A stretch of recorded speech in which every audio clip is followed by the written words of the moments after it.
is how it treats its women and girls.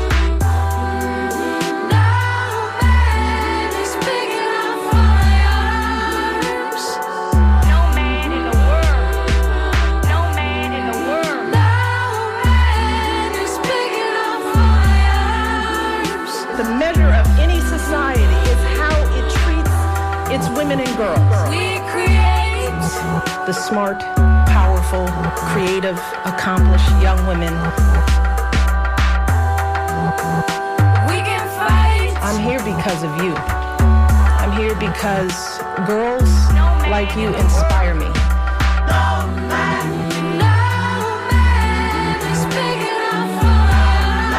Many of these girls have faced unthinkable obstacles just to attend school.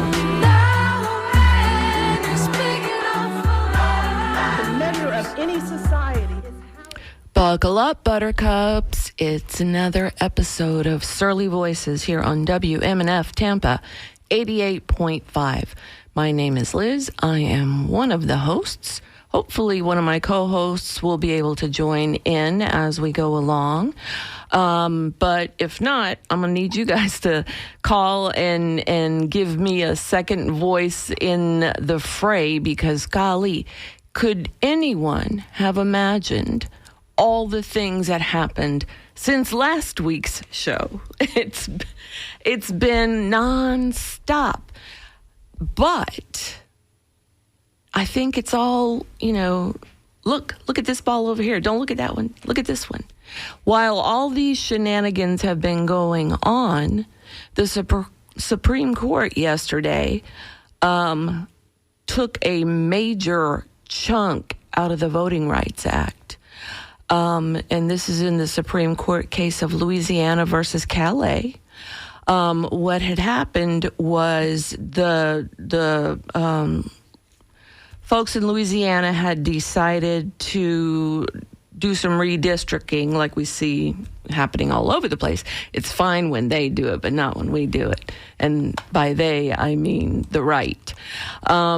But they had created a second majority black district in Louisiana, and so it's like the non-African American plaintiffs. That's how they define themselves. I didn't even make that up, and so they challenged the law.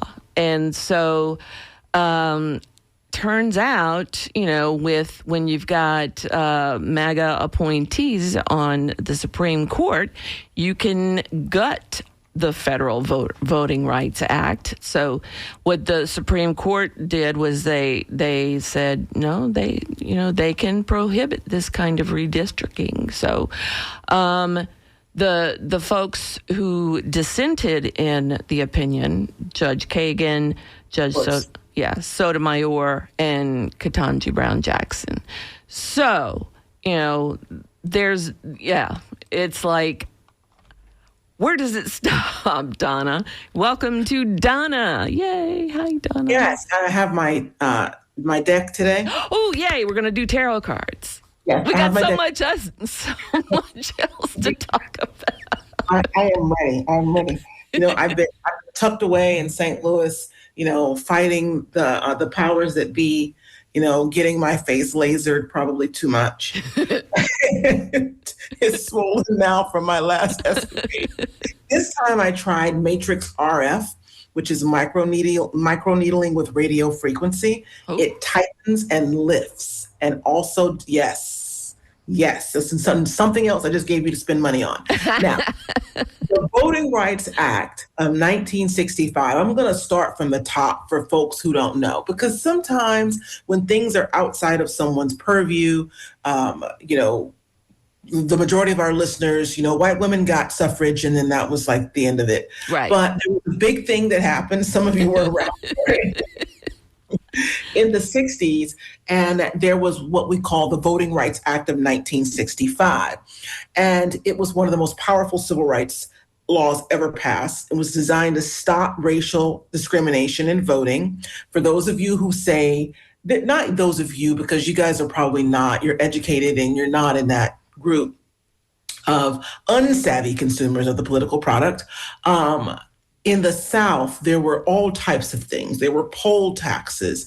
There were tests. Guess how many jelly beans are in this jar? There were people who were murdered. There were famous cases of people who were murdered in Mississippi, but you guys already know about that stuff because it's like you can't. Okay. Right. So this is what you need to know about it. The pre-clearance Section 5 says certain states with a history of discrimination had to get federal approval before changing voting laws. So that was the first thing. Is your map racist? Right? Mm-hmm. That was Section 5 of the Voting Rights Act of 1965. What's already been weakened. Now, what happened in 2013 with Shelby County versus Holder, the Supreme Court struck down the formula that determined which states needed oversight. So that was kind of the beginning. It was a good lead in. So that was 13 years ago, 26, right? So almost 13 years ago, depending on when it happened. So that effectively disabled pre-clearance. So now these states, as of 2013, so a lot of this stuff happened. People just missed it. There was a lot of stuff going on in 2013. Mm-hmm. That was the Trayvon Martin year and the beginning of the movement era of what do you call it? The movement era of BLM, of the movement for Black Lives. I won't call it BLM because they ruined the label, the brand. But that started in 2013. Now, what just happened was the court has gone even further, which we anticipated, those of us who were paying attention, continuing to limit how the law can be used to challenge discriminatory voting systems, especially under Section 2, which allows lawsuits after the fact. Here's what it means in plain language. It is now harder to prove racial discrimination in voting. States have more freedom to pass restrictive laws. The burden shifts to voters to fight back after the harm is done. So we're going to run this chart, right? You guys, if you're thinking about this at all, we may lose Kathy Castor in Tampa. Okay, the only congressional district left, right? If you looked at the map, right, north of Palm Beach County is in Orlando. That's your CD 10, I think, Maxwell Frost. Okay, and so that's probably going to be the Democrat stronghold. But the way Florida has turned. And how all of these counties, and we probably could have kept Castor. Well, that's just supposition. Who knows? But that's what we've got. And then we've got a few districts remaining down in the southwest part of Florida because of the concentration down there. I don't think that they believed they could make it happen, and so they just kind of left it alone. And they probably also didn't believe they could make Orlando happen, so they also left it alone. So what is this stuff going to do? What are the shenanigans of the day? The shenanigans du jour. Okay, expect more aggressive voter ID laws. This is not new. We're already seeing that all over the country. They've been doing that for years and years, trying to get it. Yeah. I watched the Secretary of the Board of Elections, Secretary for Nevada, spoke on a panel that I went to. I went to a lot of panels about voting rights when I was in DC last week at the America Votes conference. A lot of these things were addressed, so I was able to glean from that and anticipate what was going to happen this week. So we've seen the aggressive voter ID laws. They've had a lot more luck under current administration at getting a lot of those laws through, especially in red states. Mm-hmm. Places closures in targeted communities. Now, one of the things that the Voting Rights Act did is it addressed accessibility so that a voting poll could not be more than 2 miles from your house. Okay. Many are even closer. I would walk 3 blocks to my poll when I lived in Ybor City. Redistricting maps that dilute minority voting power. Well, that's kind of the whole thing, right? That's the whole Longer legal fights that take years to resolve.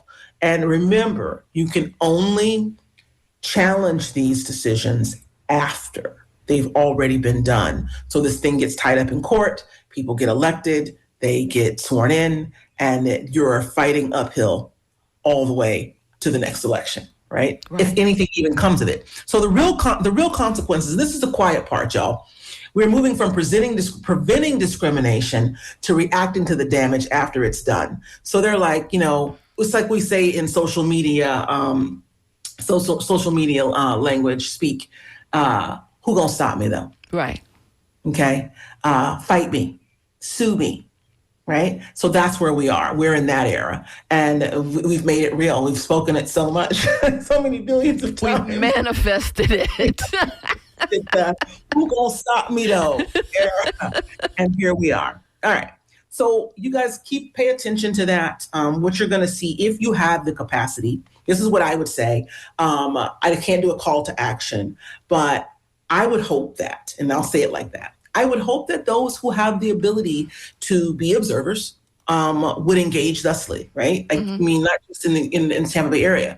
And so that's not technically, it's an idea that I'm giving you that I believe that more eyes and hands will be required. I foresee lots of calls being made to the supervisor of elections. Craig, get ready. On the date of the election, instead of waiting until the polls close. I had a situation a few years back where I went to my polling place in Wellswood, which is Tampa Heights. They make up these names when they gentrify. But if you guys don't know, it's by Tampa Catholic High School off of Rome. Right, that part, near the Hillsborough River. And they tried to disenfranchise my vote. And I told them, you got the wrong one. Yeah, really? Wow. Right? Because, I know this is what you do. And today, though, and me, though, it's not going to happen. So we're going to pull a card on the Voting Rights Act. Okay. But while you're pulling the card, David sent an email that said he had some ideas for the Trump team tarot card deck. Trump is the clown, Hegseth is the jester, Rubio is the coward, Mullen is the plumber, Miller is the snake, and Levitt is the witch. Thanks, David. I would add Erica Kirk as the high priestess. Oh my gosh. Girl, we're going to talk about her too later. Yes, it's coming. I got it here in my research. Now, I have pulled my card and I got the star. Oh, what does that mean? I would say it ain't over.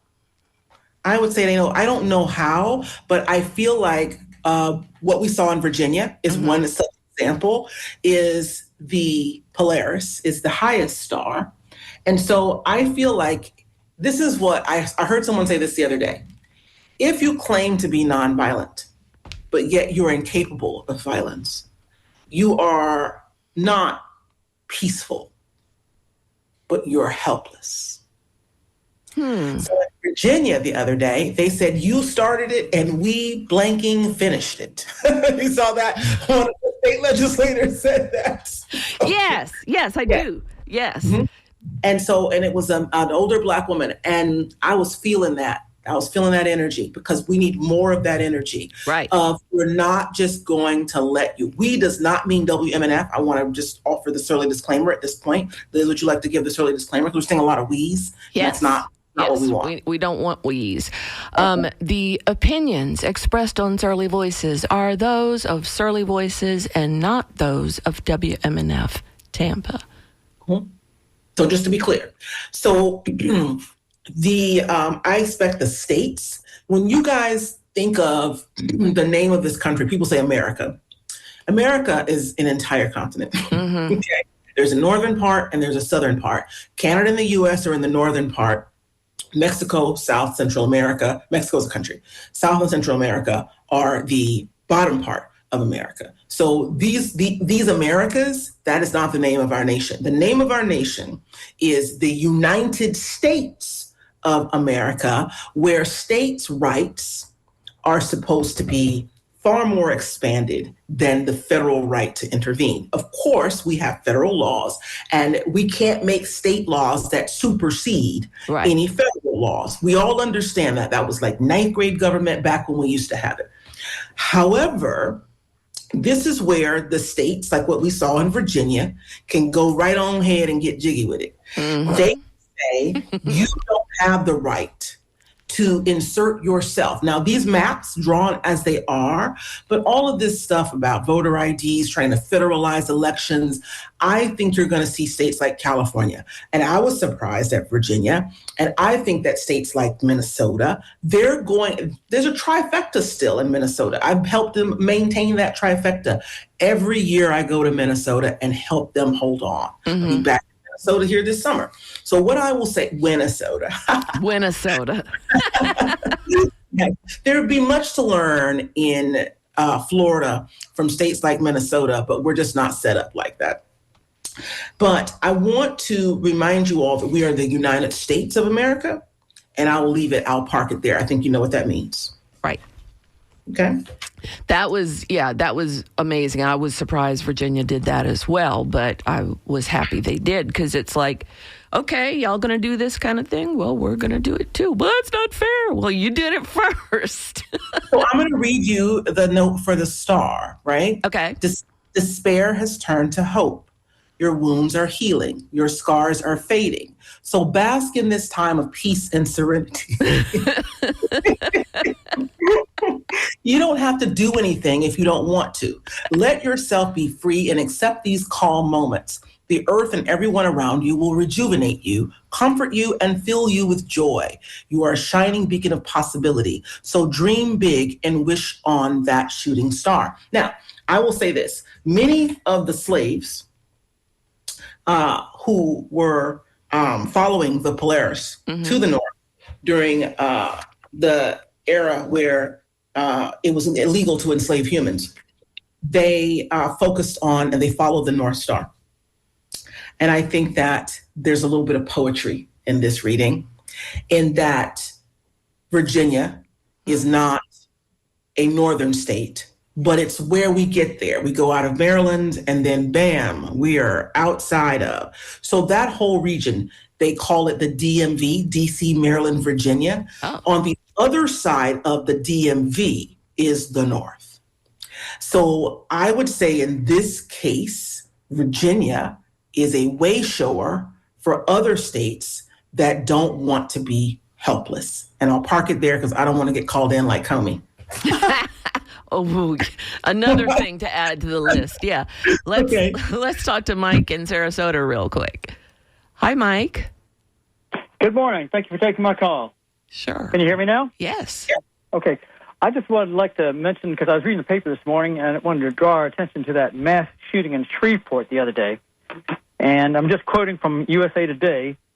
They quote a professor, Walter Dexterity of the West Virginia University, and he directs its research center on violence. And what he says is the most common form of mass shooting is typically a man killing his wife or ex-wife and his children. And he says the most dangerous time for a partner being abused is when one partner tries to leave the relationship. Yes. So now, and then he goes on to say this. Black women are killed by intimate partners at significantly higher rates than any other group. And so I guess I'm just, because I think this sounds like something that y'all would focus on. Do you have any solutions for this disproportionate violence against Black women from their partners? Okay, I do.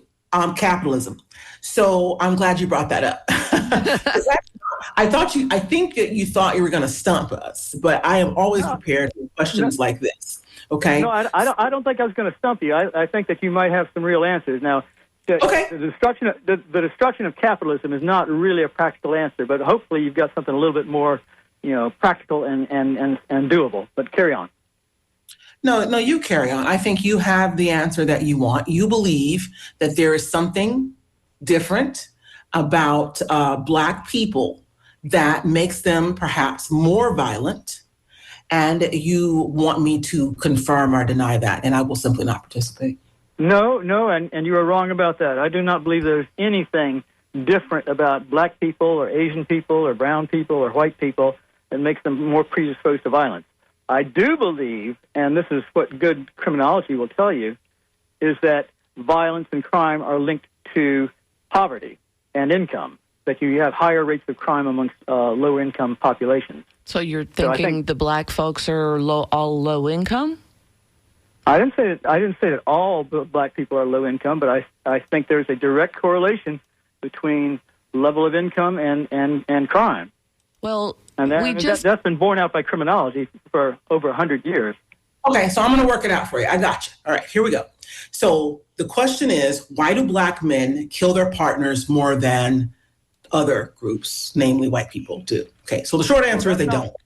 That's not my question. My question is, what do we do about the high rates of domestic partner violence in the black population? What do we do about that? Okay. So listen to your question.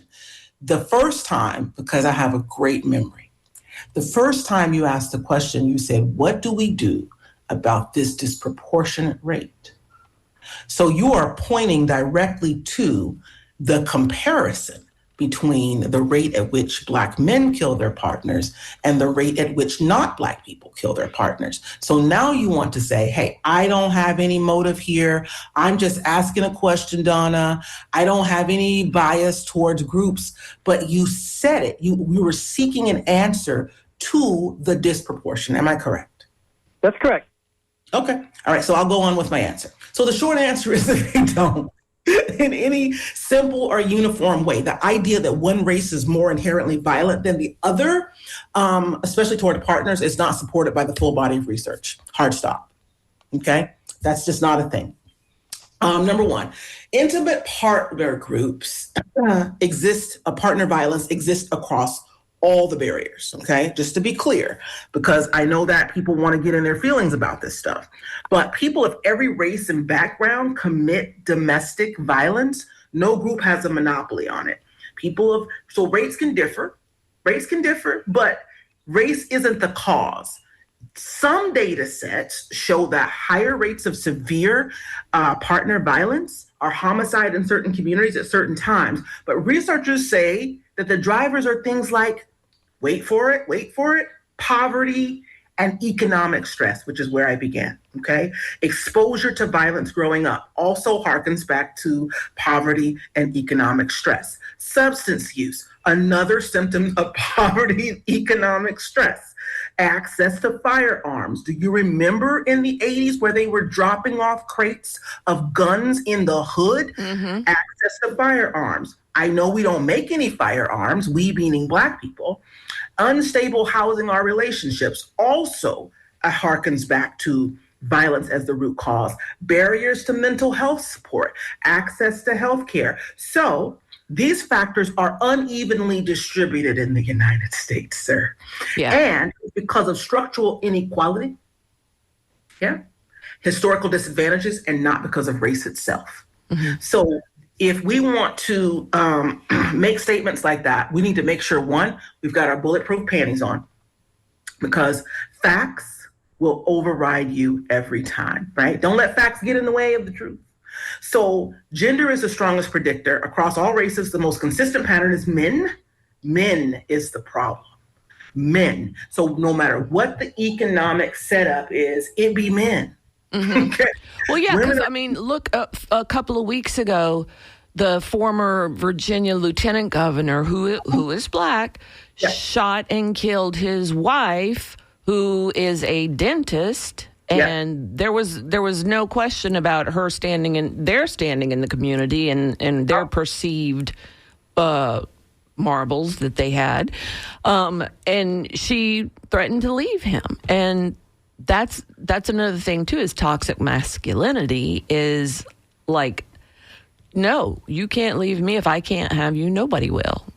Can I tell y'all something that happened to me? For the practical answer, I have not heard the practical answer. What do we do about this? Well, if we knew what you asked, I'm answering the question about the disparity, which is where you began. Yeah, and then you can go forward, right? But you said, what can we do about the disproportionate? Okay, mm-hmm. And I immediately and without hesitation replied that at the root of this, it is systems of injustice and enduring oppression created by the need for capitalism to have bodies to fuel this machine, right? Shunting young men and women off to war in the name of patriotism, the suppression of entire groups of people so that we can feed the machine, the capitalist machine, free labor, the warehousing of those people in the urban core where captains of industry can easily access these impoverished people. And then when they decide that they want these neighborhoods back, they simply ship these people to another place. Now, you're not going to sit on this air and tell me that the systems that we endure and have endured for hundreds of years, and in my parents' lifetime, when my father came home with a uniform on, could not go in the front door. My mother, when I was 4 years old, I am not yet 60. My mother, when I was 4 years old, had to peek into the window of a diner to make sure it was the type of place she could bring a Black child to use the bathroom. So for someone to sit on this air, on WMNF's Good Air, and say, what can we do about the discrepancy, the disparity in the vast number of Black women that are killed by their partners, and say that in an ahistorical context, absolutely blows my mind and defies belief. Thanks for calling, Mike. For the practical solution. Still if there were a practical solution, Mike, hopefully we'd have found it by now. And we had one. It was called DEI, and so what we were doing. You know what? I'll let Maria take it from there. I've spoken too long. No, please continue, because I'm over here like I'm having a grand old time. Please continue. I mean, so refreshing. So like we're sitting here the day after. I mean, the short answer is white supremacy, right? And we're sitting here the day after the gutting of the Civil Rights Act. We're sitting here the day after Florida legislature, gerrymandered our congressional districts, and we're wondering why Black people feel a certain way. I think the answer is as plain as the nose on everyone's face. That's all I got. So I want to say this, because he asked for a practical solution. So I don't want to disappoint him, because we spent a lot of time on this caller and this question. But remove the lethal risk factor. Amy Klobuchar created a law called the boyfriend law, where when you have a call to your house and you show your fanny and they come to your house, they take your guns and they keep them for a few days, right? Most of these deaths are going to be firearm deaths. So we enforce firearm surrender for people with domestic violence restraining orders. We temporarily remove the firearm from the high risk. We talk about breakups, threats, prior violence, because as the caller said, the most dangerous time for a woman to be killed is when she is trying to leave her partner. And the courts and law enforcement actively follow up through on collection. Instead of just saying we take the guns, you have to actually take the guns. You can't not take the guns because the guy's a fireman or because he's a cop or because he is one of the Murdochs down in South Carolina. Y'all saw that. Oh, Lord, yes. Okay. Identify high-risk cases early. And don't treat all cases the same. So when you go into a situation where there's been this huge blow up in a family, you assess based on prior domestic violence calls, if they have strangulation history, because eventually they will hold that person until they are gone. Any type of threats to kill, obsession, jealousy. So you have to triage these people, escalation during separation, stalking, things like that. And then we focus on that moment. The most lethal window, like the caller said, is when someone tries to leave. So planning safely for the victim during exit.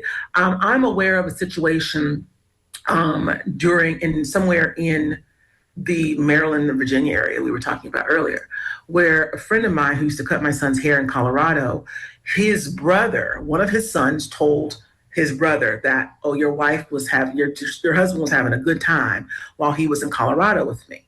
So she decided she was going to take all 5 kids and leave him. So she took the children and she went to, it was like Sisters of something. It was some Catholic shelter for domestic violence. So she went to the sisters and the sisters went to court with her. as advocates, and she got the restraining order permanently. He waited for her outside of the courtroom. You guys know where this is going, so turn your radio down if you don't want to hear it, if it's going to trigger you, okay? Trigger warning. He waited for her outside of the courtroom. He said to her when she came out, I just want to talk to you. I just want to talk to you. So she told the sisters to talk to him. And when the conversation broke down, he pulled out a kitchen knife and murdered her in plain view of the courthouse. And the only thing that stopped him, that pulled him off of her, she did not make it. The only thing that stopped him was that off-duty police officers and security who were at the entrance of the courthouse pulled him off of her. So he didn't care. And I think the last thing that we have to understand is that the statistics say that if someone is intent on ending someone's life and they are taking that route, the restraining orders don't really help, which is why the triage in the process of determining the scale of potential lethality matters so much, okay? So we fix the gap, we hold offenders accountable, not just after an escalation. The slaps on the wrist have to stop. There have to be real consequences. People need to feel like their life is going to fall apart if they persist on this path. And we fix the gap we've already identified. One, mental health care. A lot of the times, people who will take this path of violence and murder are folks who are struggling with mental health issues before, right? And this precipitates the breakup of the relationship, the breakdown of the relationship, the escalation of financial troubles in the relationship can be precipitated by mental health issues. So ongoing case management for high-risk households. But now let me stop right there and just say this. When you talk about case management for high-risk households, it means that there are resources that the state has to help its citizens keep the peace and maintain domestic tranquility. And as you can see, our favorites are pulling a lot of those resources. So those resources don't exist. So untreated mental health, poverty, exposure to violence in childhood, all of those things, the culmination is going to be what looks to you like an increased propensity for violence among certain population. So if we work with men before they escalate, make it easier for victims to get help early, and if we're serious about reducing partner violence, the solutions are not mysterious, okay? I want to be clear. Was his name Mike? Mike. From Sarasota. Okay. Mike from Sarasota, because we got Mike's all about. Remove guns from dangerous situations, intervene early when the patterns show up, and protect people when they try to leave.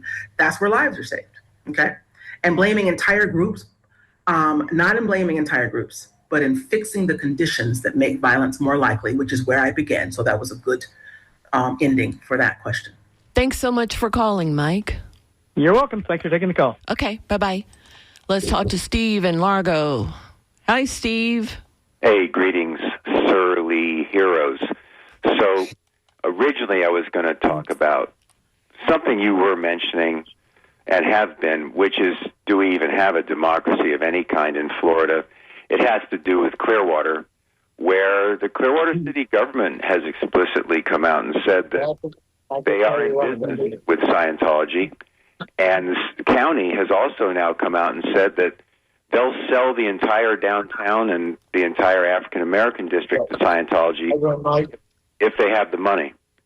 So that's a great situation. And even though hundreds of people show up to the city council meetings and the county commission meetings and sign petitions, it appears that both the county and city governments are corrupted by Scientology, and they just say, we don't care about your ballot initiative or your signatures or your showing up at meetings. We're going to do what we want to do, which seems to be how Florida rolls anyway. Look at the redistricting.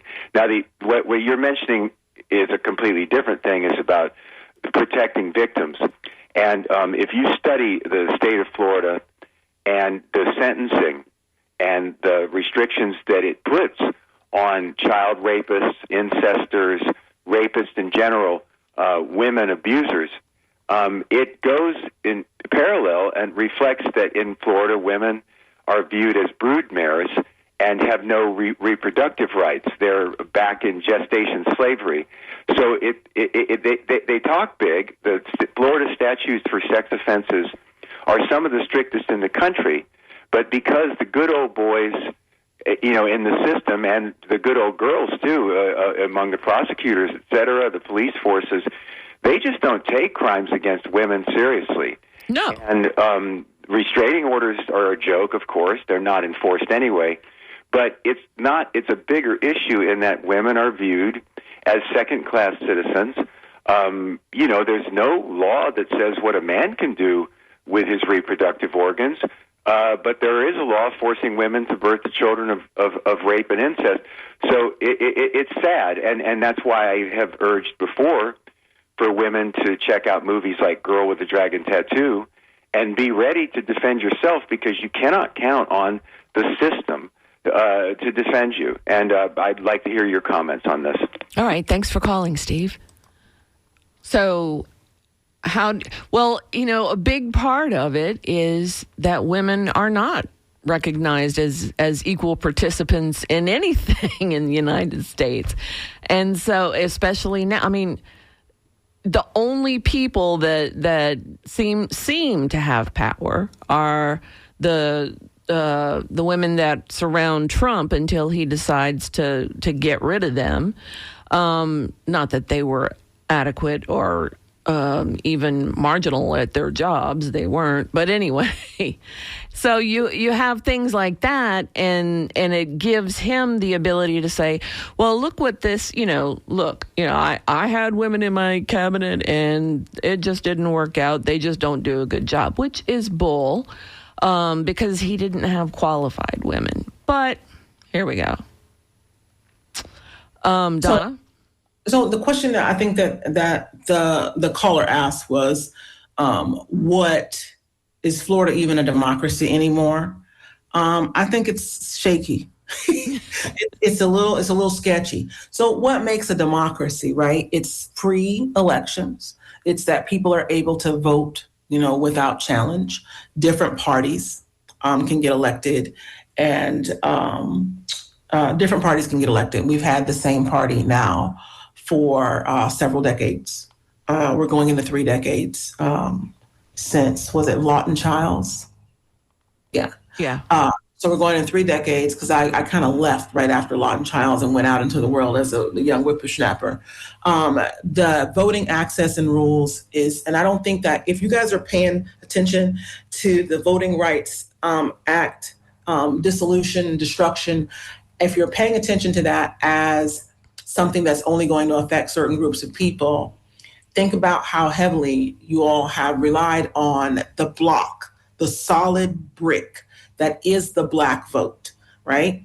So even in places where Black people are outnumbered by far by Latino voters, we've seen Latino voters vote up into the 60s for these draconian administrations. And so this is the most reliable vote, and that's why they've gone after it. Okay, even leaving a Latino voting bloc like Orlando, where the Hispanic Federation registers thousands of voters annually, has been left intact because they are there's leverage there, right? Mm-hmm. So proximity to whiteness is one heck of a drug. And so no one's really worried about that bloc. They're worried about those other blocs, right, that have been reliably Democrat. So tighter rules around mail ballots. You can't bring more than 1 or 2 ballots to the polls. Drop boxes, where they are, how often they're out. I'm going to see them come after mail voting now that there's no doors on the barn. So there's nothing to stop them from coming after BVM's vote by mail. Mm-hmm. For those of you who are uninitiated, I see them coming after early voting, where you could just walk into any voting poll and vote a couple weeks prior to the election. I see them changing the cutoffs, which is generally in early October, except in places like Wisconsin, it's like same day. voter registration, but I'm hearing from people in Wisconsin that there is an access issue. So when you see and district maps, Lord Jesus, district maps, and making it where they're truly hamstringing and I remember, and I'll stop after this, I remember my boss, our colleague now, in DC saying that, cussing and saying this isn't going to fly because the Supreme Court, the Voting Rights Act says that you cannot impinge upon a majority Black district. There are protections. And he said it with like extra emphasis. Well, they're gone. Mm-hmm. And so it's in the same conversation, and Democrats, particularly moderates, keep doing it. Is that me? You're going to wobbly kind of. Okay. There are voting rights. I'm just going to let this one go. I feel like my Wi-Fi? No, someone's calling me on my computer. Ah, okay. So I feel like the same attitude existed around Roe v. Wade when I was in Colorado in early 2000s to like 2008 maybe. People were saying Roe v. Wade hasn't been managed to be overturned in almost 30 years. I remember J.C. Montoya from the Colorado Latino operative saying, there's no way. It's just not possible. You are catastrophizing. And look where we are now. Look at the Dobbs decision. I was in D.C. the day that came down. My son took an arrest for that, civil arrest. So you guys, you got to actually look at what you're seeing. The playbook, and the reason why I think I am much more clear about what's possible and what's been possible way before now, is because the playbook that's been used to oppress us and keep us murdering each other in our communities is now being opened up. The doors of the church have been opened. Okay. And the Lord's work is now being done on people who thought they were safe. It was because it was a Black people problem. It was a poor people problem. It was an uneducated people problem.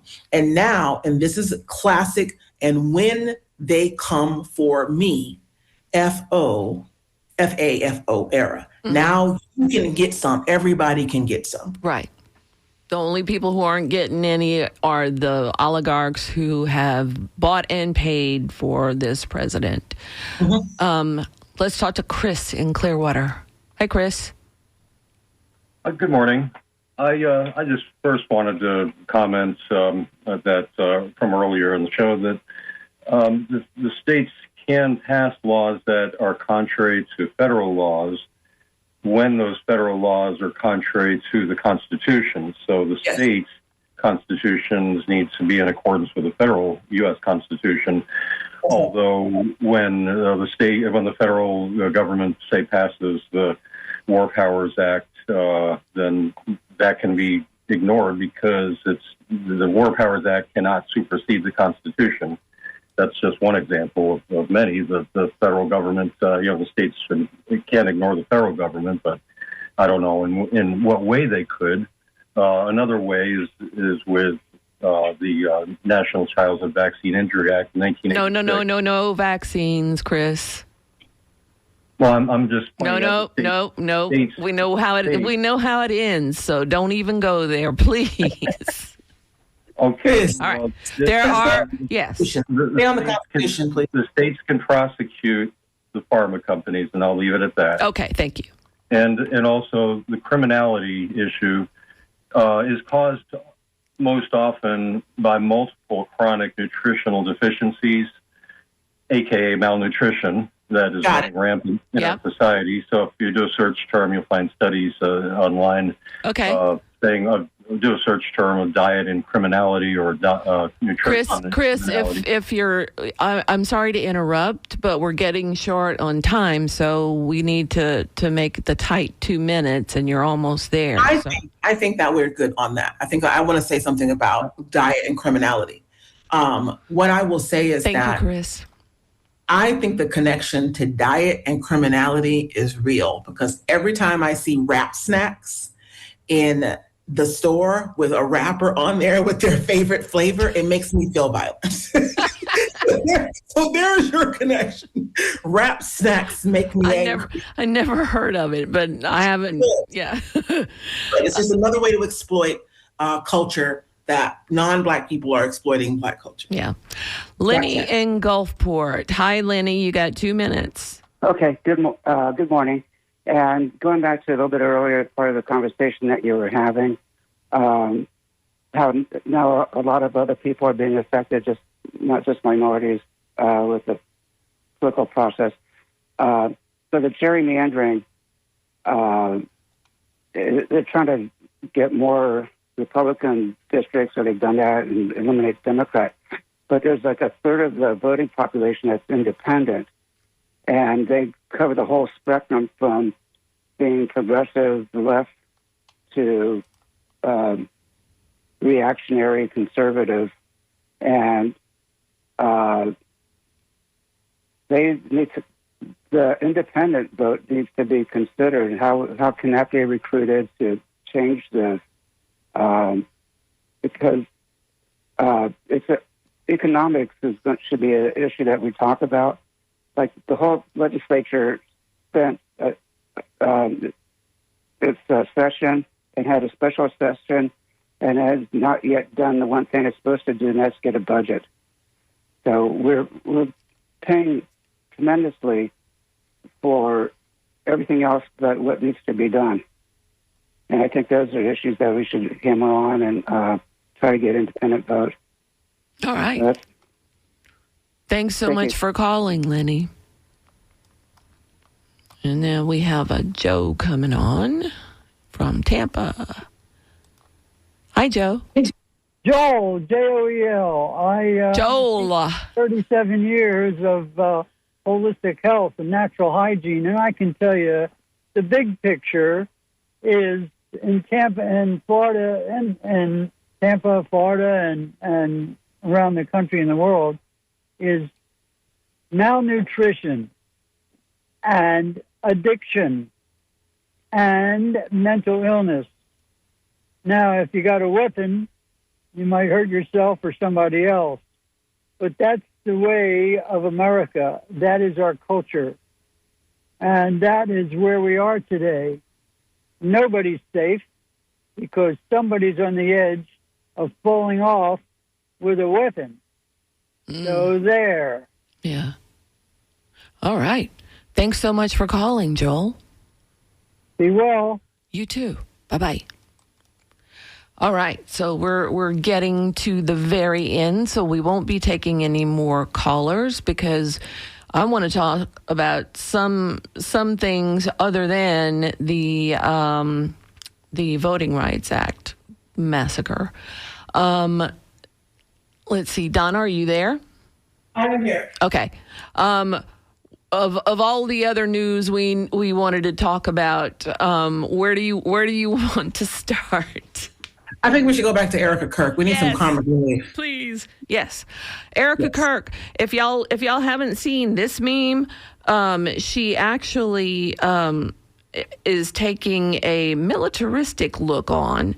The meme said something like she's cosplaying Janet Jackson from I can understand that. Rhythm Nation. Yeah, because that's how they were dressed in the videos. In the structured militant performance. very military styled outfits and stuff. Go back and watch the videos. You see, we're moving from policy to choreography.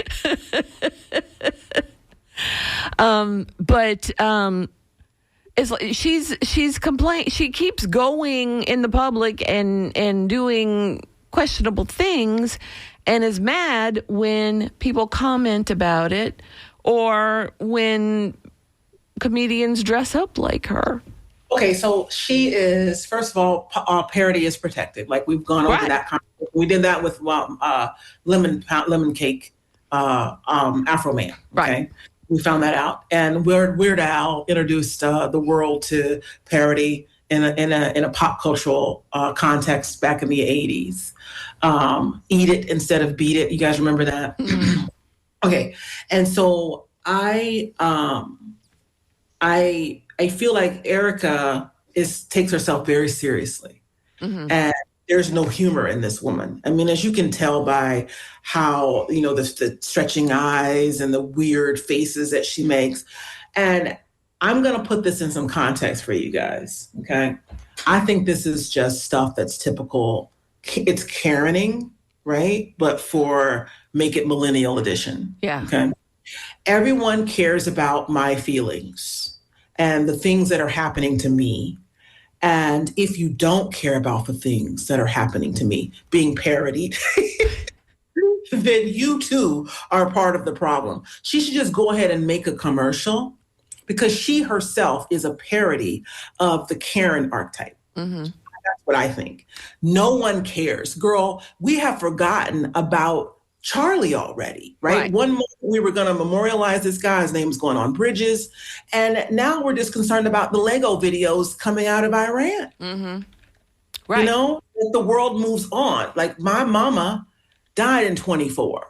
And I haven't heard a single of her siblings mention her name since that time. Yeah. But that's the way things are. And I'm not calling up my aunts and uncles and saying, why aren't you, doing this or that? She's going to live in my heart because she's my mom. So just because something's important to you doesn't mean it's going to be important to the world. And I think that Erica Kirk greatly overestimates her importance and relevance to pop culture outside of the comic realm and her relevance to this moment. There are a lot of things going on in the world. And then here comes J.D. Vance, okay? Oh, Lord. Okay. Man, okay? This guy who violates furniture. You know what? He said... Allegedly. Did he write this in his book? So he alleged him. Right. He did write it in his book. So. He himself is the alleger in Hillbilly LG, okay? He says that Erica Kirk, people are giving Erica Kirk a hard time because she's pretty and blonde. Now, I want you to just stay with me for a moment and take out blonde and put in white, okay? Which is a word that I did not use when I was talking about Karening, because I was going to use that word. I didn't want to alienate you guys because you get sensitive to that. But when he said that she's pretty and white and people love to hate basically pretty blondes. He puts this on Twitter. I think everybody needs to stay off Twitter. They take all their phones. Comey needs to have his phone taken. Everybody's phone needs to be taken because these people are getting themselves in some bad situations with these phones. Just stop it with the phones. After 5 o'clock, don't put anything else in your phone. Most of these texts are happening at 2 o'clock in the morning. It's like, why are you still up? Aren't you tired from the day? I mean, I don't text that late at night. It's like, because you've usually, maybe been out with your cousin. Well, she's lived a privileged and sheltered life. And I suspect that once she grows up and looks back on this, it's going to be super cringe for her. She's going to regret this because she's smart. So I do believe that if she grows, and look at MGT, right? Sometimes people, MTG, sometimes people grow up and they look back on their former self and they go, oh my goodness, what was I thinking? Right. And I really feel like if she's still very young, if she comes face to face with the tragedy of her husband's departure, the way that she's being ridiculed in the media, she doesn't understand why. Once she understands why, she could have a complete revolution in her thinking and behavior. I agree, yeah. And, for the vice president of the United States to use, she's pretty and blonde coded messaging, it's like, are you serious? Oh, and the man who's married to a brown woman who's a brunette. And who happens to be pregnant right now.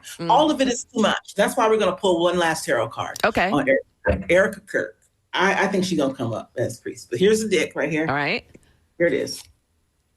The 8 of Cups. Okay? Okay. She needs to get out of her feelings. Gotcha. But the chances are that what I said, that she gets out of her feelings, 8 is a number of eternity. Turn it sideways, it's an infinity symbol. Oh. Walking away. So she just needs to move forward with her life. She has young children and she's, conventionally attractive by a lot of people's standards. And I think she's an intelligent woman. But I think that she needs to get out of her emotions because they're going to destroy her. Right. All right. So thank you for listening to Surly Voices on WMNF Tampa 88.5. Please join us again next week. How fun.